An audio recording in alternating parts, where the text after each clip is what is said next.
the way what is the question you asked for, like what has it been like for me? Um, and maybe another little plug for the idea that we had around the decentralized conference. The idea, it was, we're going to do this back to back, people. We're going to have some handoffs, and you please speak about the thing you care about the most. That was it. Yeah. Everybody got to choose whatever they were going to talk about, and just the amount of intentionality and the heart and focus on Awesome. people that came as a result of you and everyone else speaking about what they care about most just reinforces the fact that I have some pretty damn amazing friends. And you're one of them, Mr. Walker. Hey, that's what construction is about, man. It's about the relationships. It's about the people. That's it, my friend. And what I like is you're going to be talking about listening, learning, and leading with questions. That's right. And questions are a very, very dear subject of mine. So before I get off the screen, are you going to be sharing anything, or you just talking? Y'all just have to look at my face, unfortunately. All right, my brother. Well, I'm gonna take off, and the stage is yours, my friend. Appreciate it, man. Well, first of all, guys, thank y'all for letting me be able to talk to you a little bit, and thank you, Mr. Jesse, the Silver Fox, for allowing me on. Really cool opportunity. Don't know why you picked me, but I appreciate it. And then, as Davis talked about earlier, it's just some incredible guests, including Jason, who we just had up, and like you said, well, appreciate it, Davis. So today, what I'm talking about is listening, learning, and leading with questions. And I have to give a shout out to Miss Melissa Jackson. She is Davis's aunt, and we talk about her a lot on the show. She's been highly impactful for both of our lives, especially in the realm of just starting, laying foundations, and getting out to where we are today. And so her and her partner at Eagle Center for Leadership really coined the term of listen, learn, and lead with questions, right? And so just to give you a backstory of who I am, but really who Laying Foundations is, and kind of where this all started, right? Davis and I met at Auburn, got together. Davis is like, man, we should get a podcast going. What you think? I said, yeah, let's do it, man. And then from there, we really started thinking about what does the construction industry need, and how can we, as just two young guys who really haven't been in it. I was still in college. Davis just got into the industry. So how can we take what we barely know and use it to our advantage, right? And we realize that it's not us that are going to be able to really give all the advice and the leadership, but it's going to other people and getting their wisdom, getting their knowledge, getting their leadership, and being able to broadcast it to the next generation. And so what we found, right, is that as more and more of the older generation are retiring at a rapid time, it's faster than people are coming into it. All that knowledge, all that incredible skill and wisdom and advice is leaving with it. And that's a problem because the next generation that's coming in is going to miss out on that. And through that, you're going to have lower quality. You're going to have people who just don't know exactly how the older guys used to do it, right? Because they've been doing it for so long. Now there's this new 20-something-year-old, even 30-something-year-old who've been doing it for maybe 5 years, even 10 years, but not 50, right? Not 40 years. And the problem is a lot of the people coming in, and this used to be me, right? We didn't want to ask questions, maybe because of pride, maybe because of arrogance or timidness, or we just weren't sure how. We didn't want to be vulnerable. And so through all this, Davis and I discovered, well, how do we equip the next generation of builders? How do we bring what we don't know, what the younger generation doesn't know, and how do we teach those who are coming into the industry to learn and grow through the older generation? And you do that by listening, by learning, and by leading with questions. So first point, listening, right?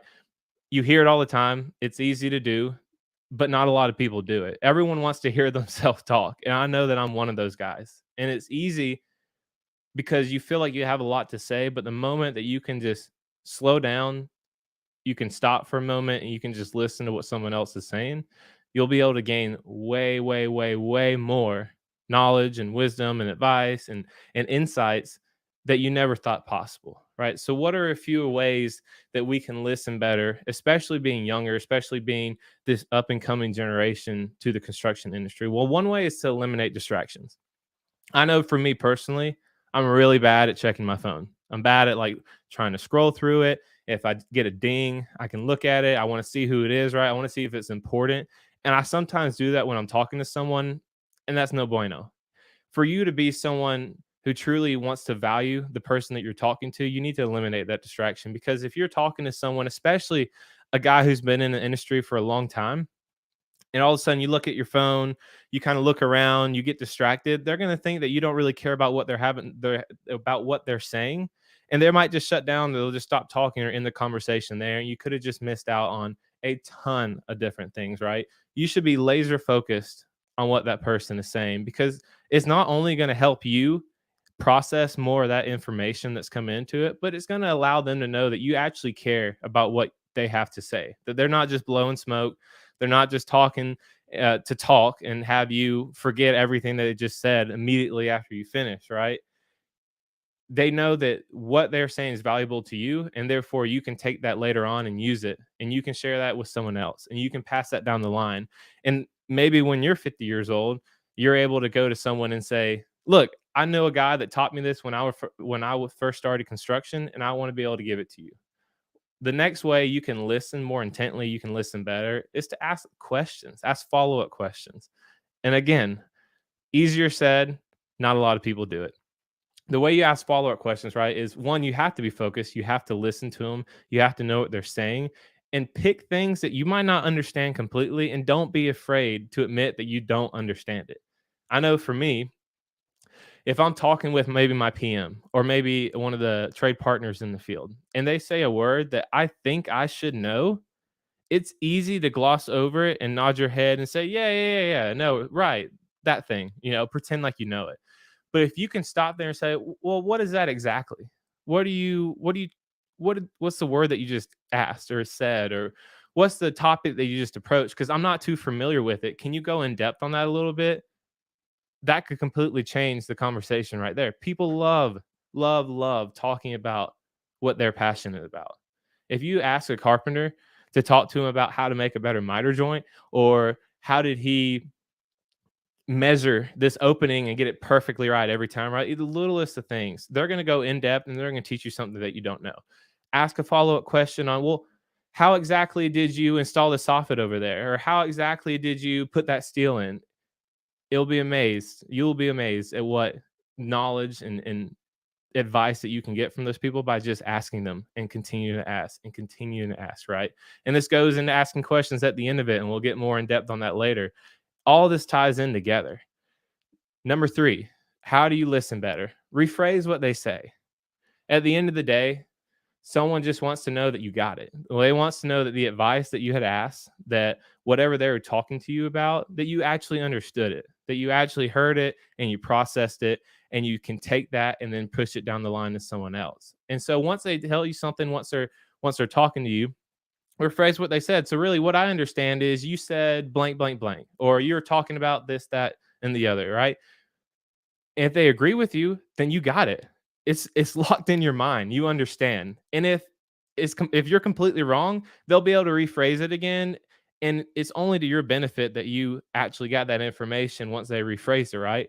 Rephrase it again once they just said it. See if you actually got it over and over and over and over until the conversation ends. Because at the end of the day, you need to learn from every single person on the job site, especially your first 0 to 5 years in construction. Those are incredibly important because they're going to set the foundation for the rest of your career, right? It's kind of like when you're a child, and 0 to 5 or 6 or 7, whatever the age is, it's really easy to learn new things. It's easy to learn a new language. It's easy to learn how to do something.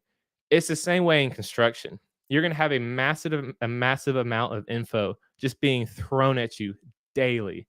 And so if you can listen, if you can learn, if you can lead with questions, it's going to make a tremendous impact on your career.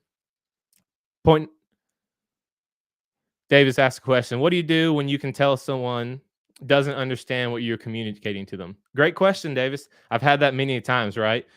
At that point, you kind of have to stop and rephrase what you're saying. Ask them, hey, did what I just say to you make any sense?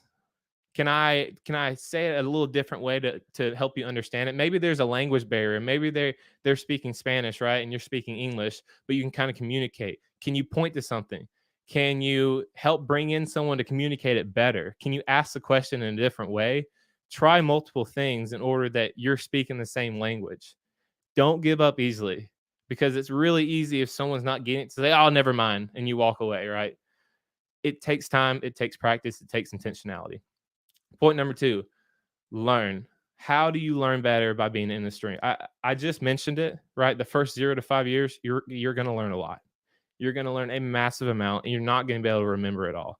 But some of the things that you can do, right, is you can, again, I'll use an example as a project manager or talking to your project manager. We had an internship. I was in Nashville, was working for Layton Construction, right? Johnny Green, he was one of our first guests on the podcast. He said something profound. Davis mentioned it earlier, right? But in order to progress in your next position in the industry, right, you have to learn how to do it. And so if you are a assistant PM, you have to learn how to be a project manager. If you're a project manager, you have to learn how to be a senior PM. If you're a senior PM, you have to learn how to be a project executive.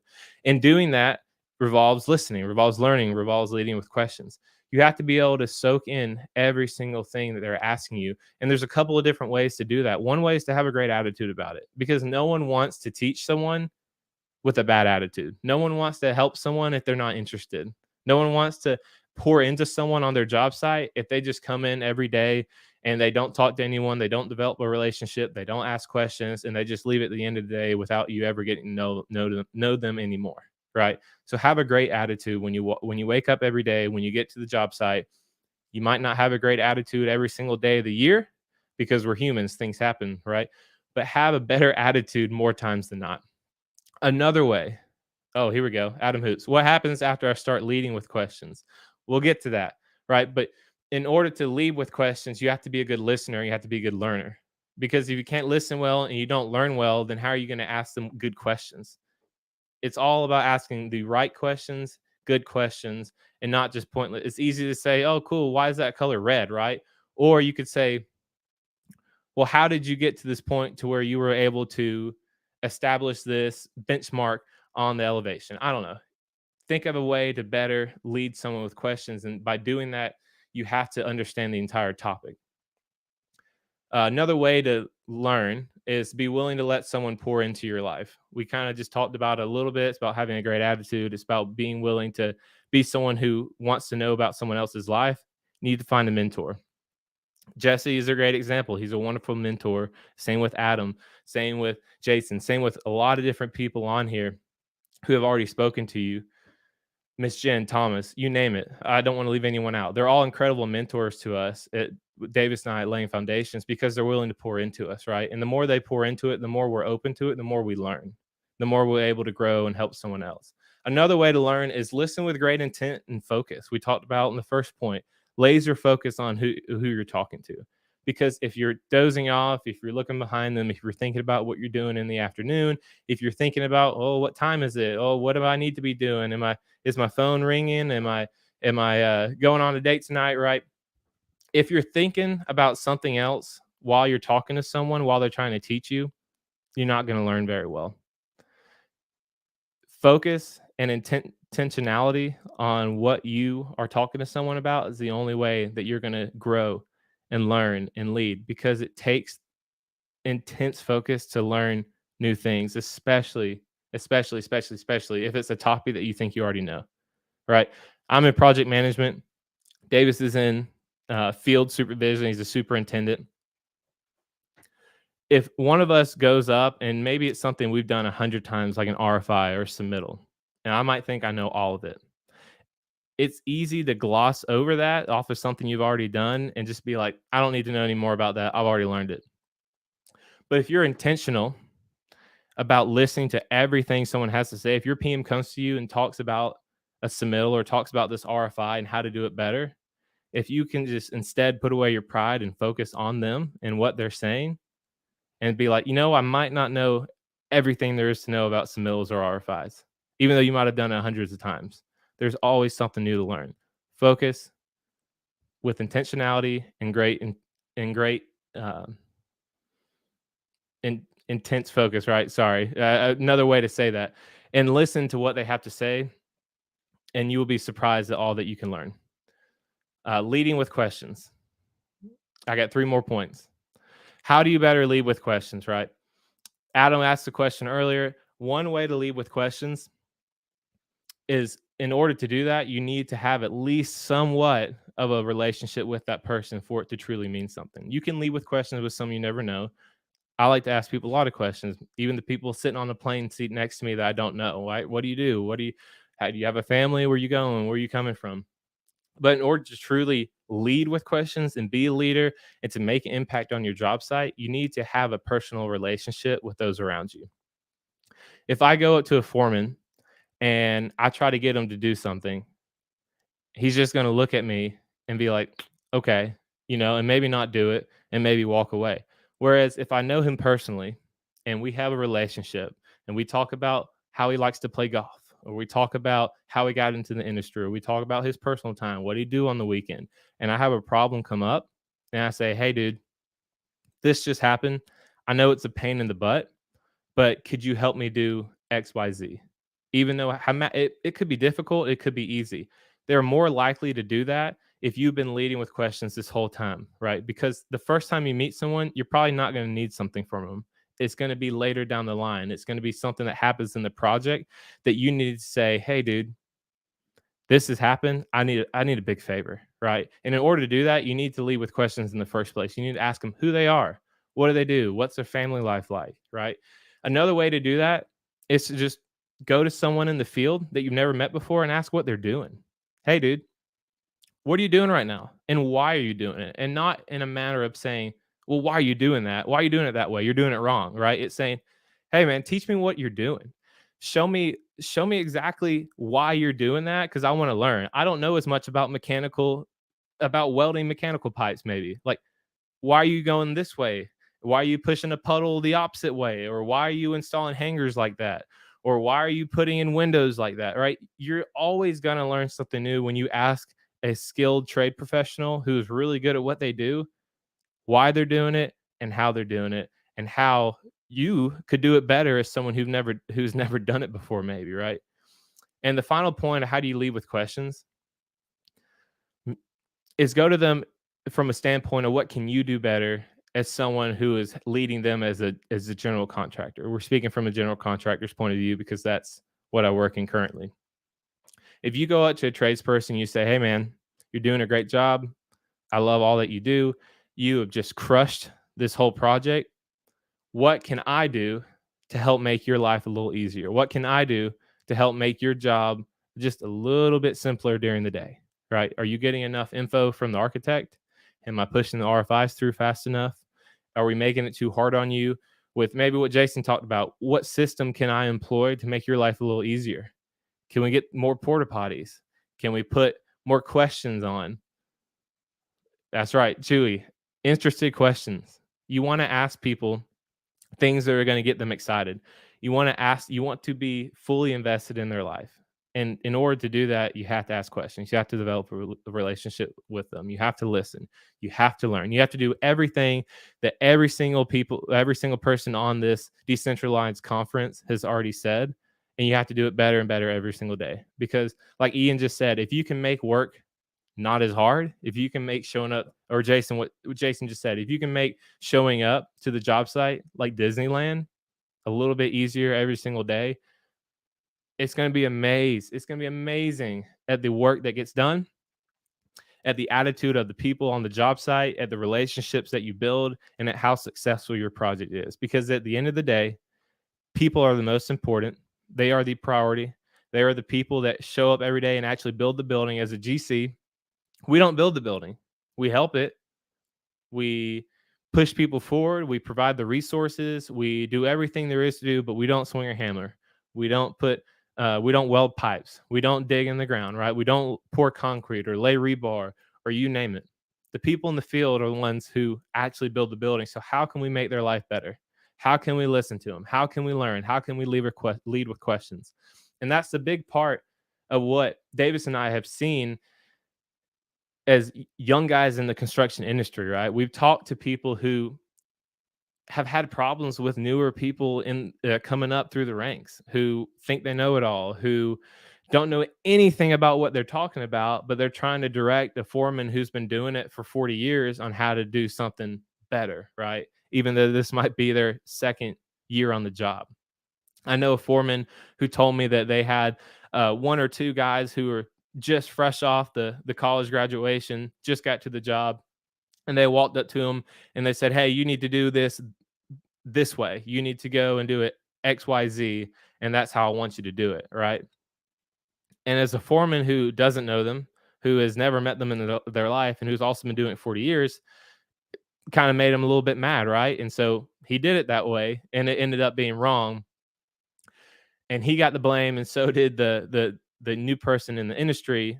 They also got the blame too, because they did not have that relationship of working together. Instead, if they had that relationship, if they had been listening and learning and leading with questions this whole time, that new guy could have came up to that foreman and said, "Hey, we need to do X, Y, and Z.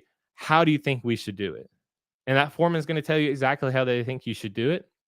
And at the end of the day, yeah, it's your call. But if you're not relying on the people in the field to teach you, to show you what the best way to do it is, your project's not going to be successful. Because our job's not to tell someone how to build. Our job's to build a relationship with them instead. Hope you guys enjoyed this. I know I'm 2 minutes early, but Jesse, dude, this has been awesome. We appreciate everything that you've done with this. Sorry if I rambled on. I'm trying to get my thoughts in order. But this is something that Davis and I are really passionate about. It's just the people of the industry. How can the younger generation make it better? How can we make the industry better coming up? Because everyone's leaving. And so it's gonna take some replacement. It's gonna take some learning. It's gonna take people who truly want to build those relationships. Yes, we have. Well done, my friend. And we got some questions for you. So All right, I'm gonna hit you with the Sidewinder question. Ian asked this question of Davis earlier. We weren't able to answer it live. So here's a question for you. What do you think is the biggest constraint for young leaders in the construction industry? I think the biggest constraint comes personally, it comes internally to a lot of people. Because as a young guy in the industry, what do you want to do when you get there? You want to prove yourself, right? You want to be someone that everyone can rely on. You want to be that 20, 30-year veteran, and you're in your first year. But I think a lot of it has come down to how can you humble yourself enough? How can you get that pride out? There you go, self-seeking. How can you take away what you think you should know and instead just try to learn something new every day? Davis is the master of asking questions on the job site to people. He goes around, that man probably asks 200 plus questions a day to all the foremen, to all the laborers, to everyone. He's incredible at it, right? He's put down his pride. He's put down what he should know or thinks he should know. And even at the risk of looking stupid for asking a question, he's still going to ask it. And that's what every young person should be trying to do, especially in their first couple of years in the industry. Even if you know something, even if you know about how a mechanical riser is supposed to work, right? Ask your foreman. Because what's been really cool, not being braggy or arrogant or anything, right? But what I found is that the more that you get to know these the workers on your job site, the more you get to ask questions of them.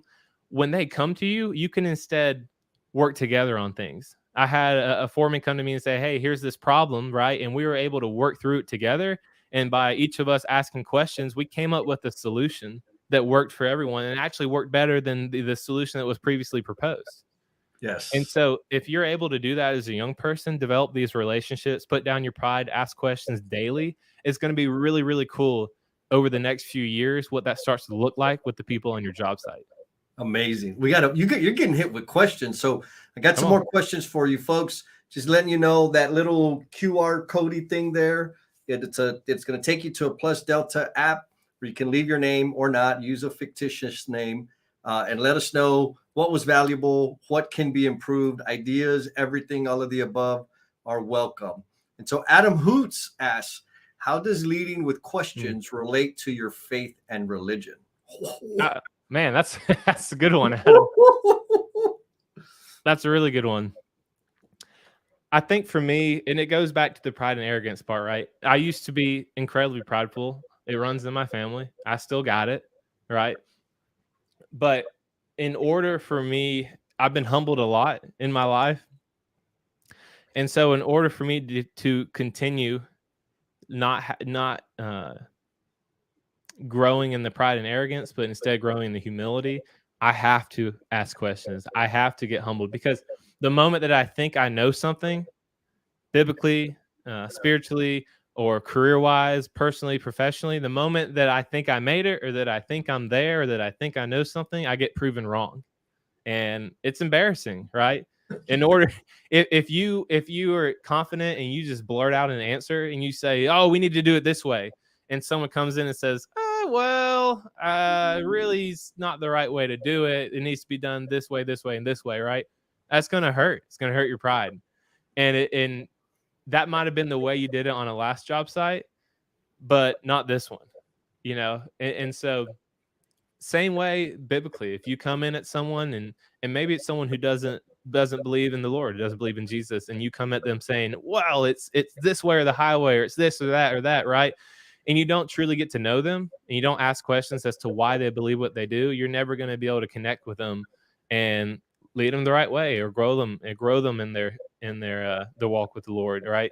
If you just come in there hard and you don't learn with them, and you don't ask questions and you don't listen to them, you're never going to be able to connect with anyone, personally or professionally. Poof, gangsta. Well, since you're just handling them like no big deal, here's a tough one. Hey, us Gen Xers, I'm a Gen Xer too, brother Ian. We're still here. What can we do for your generation? Man, Ian, great question. Y'all are doing it. A lot of you are, right? And I think there is some who have a mindset of figure it out. I'm not going to help you. I think there is a great time to say figure it out, but it's figure it out. And then once you think come to me, run it by me, and let's talk through it together, right? If you're a foreman who has a new guy on the crew and the new guy asks you, maybe it's a stupid question in your mind, maybe it's something that they should know, like we talked about earlier. How do you put a drill bit in a drill, right? If you just say to them, figure it out, I'm not telling you. What if they do it wrong, right? It's hard to do that wrong, but what if they do it wrong and then they get hurt? Yeah. Figure it out. How do you think we should do it? Let them try it and then have them come to you. And if they did it wrong, teach them. Or if they did it right, say, great job. Here's an even better way you can do this. It's really just, how do you develop that relationship? How can you help someone even if you think they should already know something? I think that's really what the younger generation wants. We want feedback, right? Especially the new guys coming in. More so than anything, we just want feedback on if we're doing it right. Like, how can we do it better? Are we doing this okay? Like, did I do a good job? I didn't see that question that just popped up. It went away, but there you go. That's it. Give them good feedback. Keep giving them feedback. That helps us tremendously. I try to go to my PM every week or two or a few weeks and say, hey, what can I do better? Like, what am I doing well? What am I doing poorly? And what can I do better? And if you are a guy that can go to the new guy in the industry or on your team or whoever and say, look, man, ask me questions. Don't be afraid to ask a stupid question. And go to them and say, hey, can we just talk about how you've been doing? Like, this is what you're doing good. This is what you're not doing well. And this is how you can do it better. And if they truly want to get better in the industry, they're going to take that advice, right? And they're going to try to apply it to their job. And so in like a month or two, when you come back and say, hey, this is what you're doing well, hopefully on the last list, what they were not doing well is now on what they are doing well. And you can find something else that they're not doing great and help build them up. And so in a few years, they're crushing it because you've been able to teach them and train them daily on what to do better. 10-4. All right. So Walker, I'm going to hold you hostage because I may need you to fill some blank time while I get choked up. But folks, everybody out there in the Omniverse, thank you for all the time that you've gifted us. If you watched the whole thing, if you caught pieces of it, if you're watching the replay, if you're sharing it, if it was shared with you, thank you for the time. We had a whole host of amazing people. And so I've been asked like, what's the whole point of this? Why are you doing this? And one, like just the superficial straight up, got a book, right? It is now available. It is my first book, Becoming the Promise You're Intended to Be. How did I go about selecting these people? I selected them because they have helped me stay on the path to becoming the promise I'm intended to be. I had high hopes for what could happen by assembling this group of people, taking on this new crazy experiment that, as Adam says, like, we didn't know what it was going to work out to. We don't know what the future implications are. We didn't know if anybody was going to show up. But I believe this group of people sharing their knowledge and expertise and heart and soul through this medium could cause ripples of impact that we will not know for a long time.